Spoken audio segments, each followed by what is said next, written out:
అందరికీ good morning. ఎలా ఉన్నారు? బాగున్నారా? నేను కూడా బాగున్నాను. ఈరోజు వర్షం పడుతుందండి. అయినా ఎర్లీగా లేచి పూజ కంప్లీట్ చేసుకున్నాను. అక్కడ ఏంటా అనుకుంటున్నారా? ఓన్లీ బ్లాక్ బీడ్సే వేసుకున్నాను ఏంటా అనుకుంటున్నారా?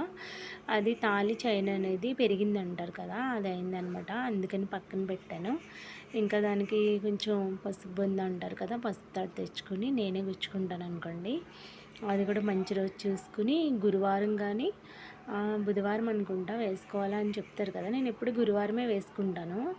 అందుకని చెప్తున్నాను అనమాట. ఇంకా ఈరోజు లంచ్లోకి అయితే ఇది మామిడికాయ ఇంకా జీడిపప్పు అనేది వండాను అనమాట. చాలా బాగా కుదిరింది. పచ్చి జీడిపప్పు కాదు, ఇది మామూలు డ్రై జీడిపప్పునే నానబెట్టుకుని ఇలా వండుకోవాలి.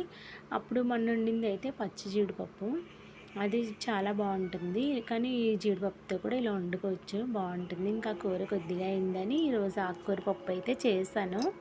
ఈ ఆకుకూర పప్పు వచ్చి తోటకూర పప్పు అనమాట.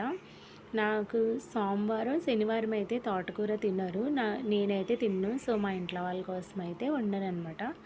తోటకూర పప్పు ఇంకా మామిడికాయ జీడిపప్పు కర్రీ. ఇదేంటా అనుకుంటున్నారా? మన గోదావరిలందరికీ తెలిసిందే అనమాట.